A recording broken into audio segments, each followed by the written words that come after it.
JP Bharat live, Bharat की बात JP के साथ। झारखंड में शिक्षा के क्षेत्र को मजबूती देने के उद्देश्य से मंगलवार को रांची के प्रोजेक्ट भवन में एक महत्वपूर्ण कार्यक्रम का आयोजन किया गया।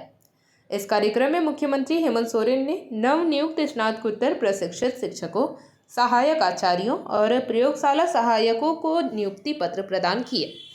मुख्यमंत्री ने शिक्षकों को सौंपा जिम्मा। मुख्यमंत्री ने नवनियुक्त शिक्षकों का स्वागत करते हुए कहा कि राज्य के सर्वांगीण विकास के लिए शिक्षा का मजबूत होना बेहद ज़रूरी है।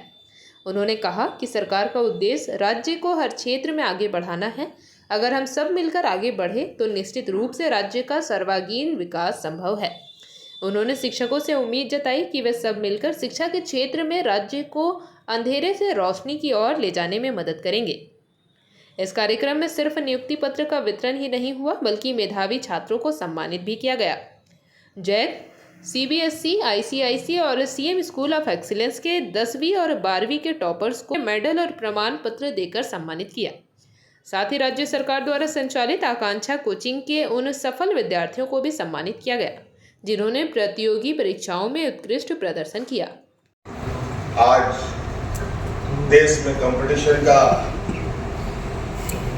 माहौल है। देश में सभी जगहों पर बड़े पैमाने में कंपटीशन होते हैं।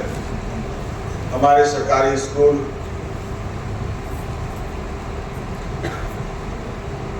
कई कारणों से, चाहे वो स्कूल परिसर ना होना, चाहे शिक्षा का अभाव होना, शिक्षकों का अभाव होना की वजह से कहीं ना कहीं कई सारी समस्याओं से जूझते हुए बड़े ही काम चलाओ व्यवस्था की स्थिति में ये चल रहा था।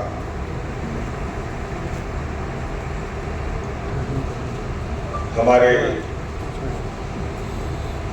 स्कूलों को बेहतर बनाने के साथ साथ आप लोगों ने देखा होगा कि हम लोगों ने राज्य में उत्कृष्ट विद्यालय प्रारंभ किए और बिल्कुल इंग्लिश मीडियम प्राइवेट स्कूलों के तर्ज पर उसको संचालित करने का हमारा ये संकल्प है।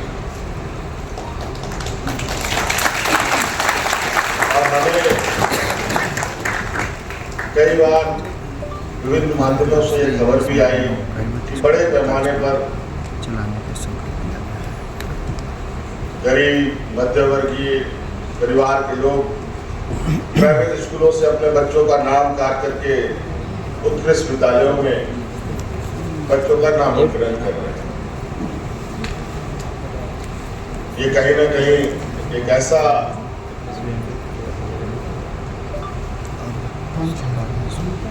विचार करने के लिए मजबूर करता है कि अगर हमारे स्कूल और बेहतर तरीके से संचालित होते तो आज इतनी महंगे स्कूलों में गरीब कर्ज लेकर के बच्चों को पढ़ने नहीं देते।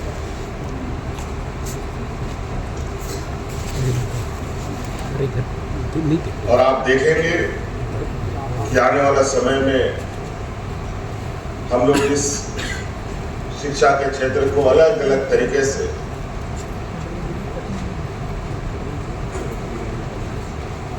कैसे मजबूत किया जाए।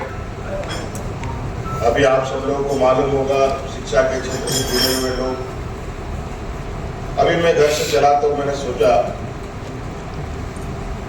कि केक कड़ी क्यों और ना जोड़ा जाए। आपको पता है हमारे राज्य में बहुत ही प्रतिष्ठित और नामी स्कूल है जिसको नेतरहाट विद्यालय कहते हैं, जहाँ देश दुनिया के अंदर सबसे अधिक IAS IPS हमारे इसी विद्यालय में शिक्षक है। और उसी तर्ज पर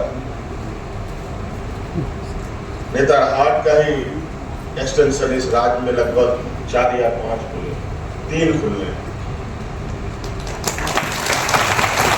लगभग सभी जगह निजीकरण हो चुका है।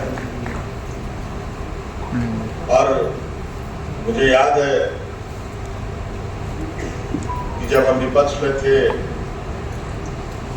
तो रात के दौरे में मैं नेतरहाट रात्रि विश्राम में था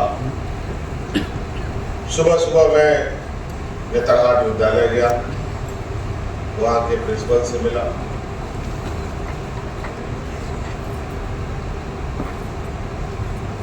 काफी विद्वान उस स्कूल से तो निकले, लेकिन स्कूल की हालत बहुत अच्छी नहीं थी। वो भी हिंदी मीडियम स्कूल था। फिर हमने प्रिंसिपल से कहा कि क्यों नहीं इसको आप इंग्लिश मीडियम में तब्दील करें, और ये मुझे बहुत खुशी हुई कि आज वो नेतरहाट विद्यालय इंग्लिश मीडियम में नामांकित हो चुका है। CBSE और हमने ये कहा है कि वो सिर्फ लड़कों का विद्यालय है, और अब हमने ये तय करने का भी चलते चलते 10 मुझे लगता है आधा एक घंटा जो मुझे घर से यहाँ आने में लगा हो, मैंने सोचा कि वो अब सिर्फ बॉयज का नहीं, वो गर्ल्सों का भी स्कूल होगा, कोएड स्कूल।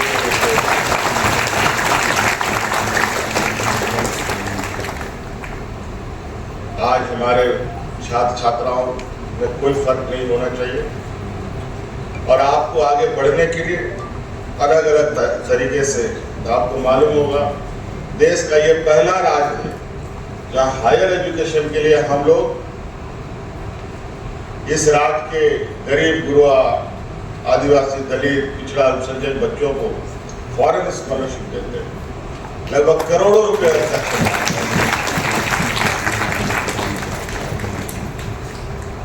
सिर्फ मोटिवेशन के लिए। जेपी भारत लाइव, भारत की बात जेपी के साथ। वीडियो को लाइक करें, शेयर करें और चैनल को सब्सक्राइब करें।